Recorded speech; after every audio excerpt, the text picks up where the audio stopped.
नमस्कार, स्वागत है आपका बिहार समाचार में। तो चलिए बिहार की आज की बड़ी और मुख्य खबरों पर विस्तार से बात करते हैं, पर उससे पहले एक नजर सुर्खियों की ओर। नीतीश सरकार ने खोला नौकरियों का पिटारा, 2 लाख से ज्यादा पदों पर होगी बम्पर भर्ती। बिहार में पछुआ हवाओं से बढ़ी कनकनी, बिहार में कोहरा भी करेगा अब परेशान, आईएमडी ने जारी कर दिया है अलर्ट।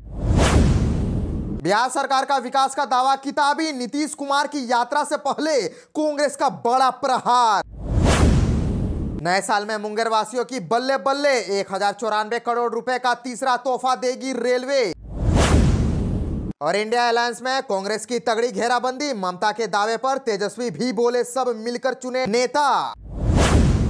और तेज प्रताप का बहुत ही बड़ा बयान, सीएम महिलाओं का अपमान करते हैं, यात्रा निकालने से कोई फायदा नहीं, कहा महुआ की जनता बुलाएगी तो 2025 में यहीं से चुनाव लड़ूंगा। तो चलिए बिहार की आज की बड़ी खबरों पर विस्तार से बात करते हैं, पर उससे पहले आपसे छोटी सी अनुरोध है कि कृपया वीडियो को एक प्यारा सा लाइक अवश्य कर दीजिएगा, क्योंकि आपका एक लाइक करना ही हमारे मेहनत का फल होता है। तो चलिए बात करते हैं आज की पहली और बड़ी खबर से। इस वक्त की बड़ी खबर बिहार से आ रही है, जहां पर बिहार में नीतीश सरकार ने खोल दिया है अपना नौकरियों का पिटारा।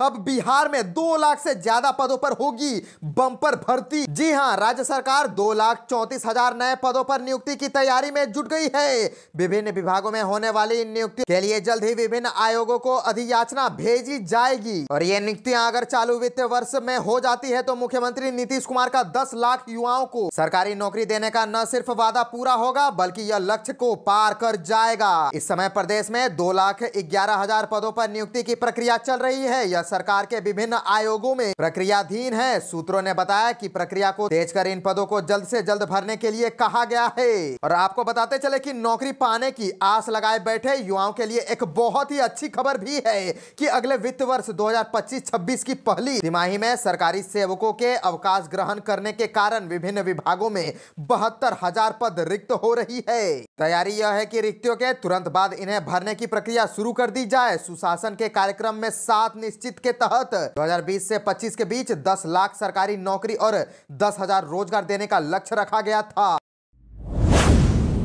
नीतीश कुमार की यात्रा से पहले कांग्रेस का बहुत ही बड़ा प्रहार, कहा कि बिहार की सरकार का विकास का दावा किताबी है। दरअसल बिहार कांग्रेस ने राज्य सरकार के विकास के दावों को किताबी बता दिया है। प्रदेश कांग्रेस अध्यक्ष एवं राज्यसभा सदस्य डॉक्टर अखिलेश प्रसाद सिंह ने कहा कि बिहार में 20 वर्षों से नीतीश सरकार विकास के दावे कर रही है, लेकिन यह दावे खोखले हैं, हकीकत कुछ और है। और आपको बता दें कि कांग्रेस की ओर से यह प्रतिक्रिया मुख्यमंत्री नीतीश कुमार के प्रदेश की यात्रा पर निकलने से पहले आई है। ऐसे में सियासी हलचल भी तेज हो गई है। और आपको बताते चले कि उन्होंने कहा कि केंद्र से आई स्वास्थ्य सेवाओं की वर्तमान रिपोर्ट और नीति आयोग की जुलाई में आई रिपोर्ट के आधार बनाकर कांग्रेस अध्यक्ष ने कहा कि नीति आयोग के टिकाऊ विकास सूचकांक में बिहार का प्रदर्शन देश में सबसे खराब आंका गया। और बीबीएससी छात्रों के प्रदर्शन पर लाठीचार्ज की निंदा करते हुए उन्होंने ये भी कहा कि नॉर्मलाइजेशन और सर्वर की समस्या से अभ्यर्थियों में उहापोह की स्थिति बना दी गई है। बता दें कि बीपीएससी के खिलाफ विरोध प्रदर्शन कर रहे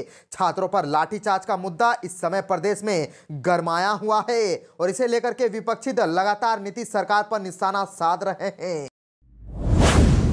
बिहार से और एक बड़ी खबर आ रही है, जहां पर पप्पू यादव का फूट गया है गुस्सा। 23 में बोले कि हल्के में ले रही है सरकार, 10 करोड़ का मानहानि का केस करूंगा। दरअसल बिहार में पूर्णिया से लोकसभा सांसद राजेश रंजन उर्फ पप्पू यादव ने प्रेस वार्ता कर उनको मिली 29 धमकियों की सीबीआई जांच कराने की मांग की है। उन्होंने इस दौरान नीतीश सरकार पर जमकर हमला किया और कहा कि डबल इंजन की सरकार रहने के बावजूद राज्य को विशेष दर्जा या पैकेज दिलाने में असफल रही है। और आपको बताते चले कि उन्होंने कहा कि उनको मिली धमकियों को सरकार हल्के में ले रही है। उन्हें 29 बार विभिन्न तरीकों से धमकियां दी गई है और मामले में गिरफ्तार युवक को थाने से छोड़ने को लेकर के भी सांसद ने कहा कि यह दुर्भाग्यपूर्ण है, जांच को गंभीरता से नहीं लिया जा रहा है। और आपको बताते चले कि उन्होंने बिना किसी का नाम लिए कहा कि वह 3 लोगों पर 10-10 करोड़ का मानहानि का केस करने जा रहे हैं। सांसद ने कहा कि इसमें एक मंत्री, एक पूर्व जनप्रतिनिधि जो गलती से बनाए गए थे और एक जदयू प्रवक्ता शामिल है। इस दौरान उन्होंने नीतीश सरकार पर जमकर हमला बोला और कहा कि केंद्र सरकार ने राज्य के साथ सभी क्षेत्रों में उपेक्षा का व्यवहार किया है। एक केंद्रीय विश्वविद्यालय भी राज्य को दिलवाने में नीतीश कुमार कामयाब नहीं हुए।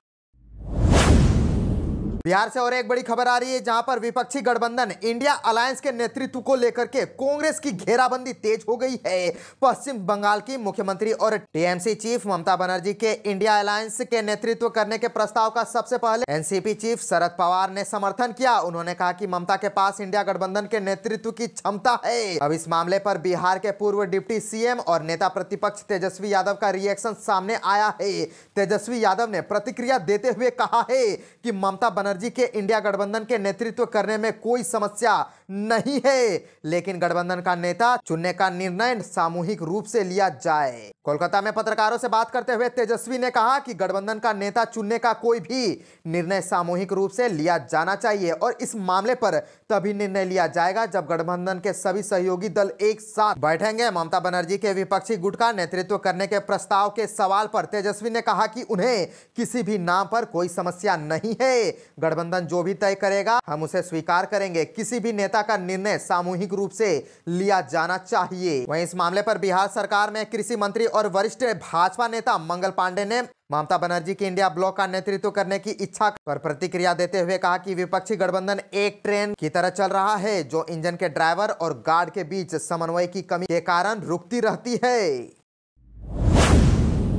बिहार से और एक बड़ी खबर आ रही है, जहां पर तेजस्वी यादव को मिल गया है जीत का फॉर्मूला। झारखंड के सीएम हेमंत सोरेन से प्रेरित होकर सेट किया बिहार विधानसभा चुनाव का एजेंडा। झारखंड विधानसभा चुनाव में हेमंत सोरेन के नेतृत्व में इंडिया गठबंधन की ऐतिहासिक जीत से नेता प्रतिपक्ष तेजस्वी यादव उत्साहित हैं। उन्हें लग रहा है कि आम लोगों से जुड़े हुए मुद्दों को उठा करके वह आगामी बिहार विधानसभा चुनाव में कामयाब हो सकते हैं। यही कारण है कि तेजस्वी कार्यकर्ता दर्शन सह संवाद यात्रा के दौरान अनेक ऐसी घोषणाएं कर रहे हैं जिनसे उनको लग रहा है कि इसका राजनीतिक लाभ उन्हें आगामी चुनाव में हो सकता है। आपको बताते चले कि 2025 में होने वाले बिहार विधानसभा चुनाव की तैयारी सभी राजनीतिक दल अभी से रणनीति बनाने में जुट गए हैं। एनडीए ने तय कर लिया है कि आगामी विधानसभा चुनाव नीतीश कुमार की अध्यक्षता में लड़ी जाएगी और उन्हें 225 सीट जीतने का लक्ष्य भी तय कर लिया है। मुख्यमंत्री नीतीश कुमार महिला वोटरों को अपनी तरह फिर से लाने के लिए बिहार में महिला संवाद यात्रा शुरू कर रहे हैं। वह तेजस्वी यादव पूरे बिहार में कार्यकर्ता दर्शन से संवाद यात्रा पर निकले हुए हैं। अपनी यात्रा के दौरान वह लोगों से कई ऐसे वादे किए जिससे आम लोगों का सीधा जुड़ाव है। बिहार में महागठबंधन की 17 महीने की सरकार में 4 लाख से अधिक लोगों को सरकारी नौकरी दी गई थी। इसी को लेकर के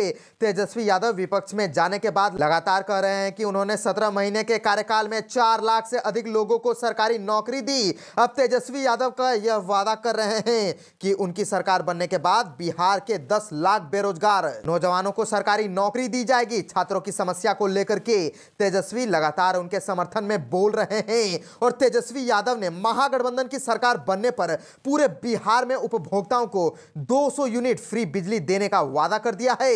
यह वादा उन्होंने अपनी यात्रा के दौरान दरभंगा में लोगों से किया था। बिहार में पछुआ हवाओं ने बढ़ा दी है कनकनी, कोहरा भी करेगा अब परेशान। आईएमडी ने जारी कर दिया है लेटेस्ट अपडेट और इस अपडेट में आईएमडी ने अलर्ट जारी कर दिया है। दरअसल राज्य में पश्चिमोत्तर से आने वाली हवाओं का प्रभाव दिखाई देने लगा है। सुबह के समय प्रदेश में घने कोहरे की चादर नजर आती है। वहीं मौसम विभाग के अनुसार आज कई इलाकों में बारिश के आसार है। वहीं आने वाले 3 से 4 दिनों में न्यूनतम तापमान में वृद्धि होगी और बदलते मौसम की वजह से बीमारियों में भी इजाफा हो रहा है।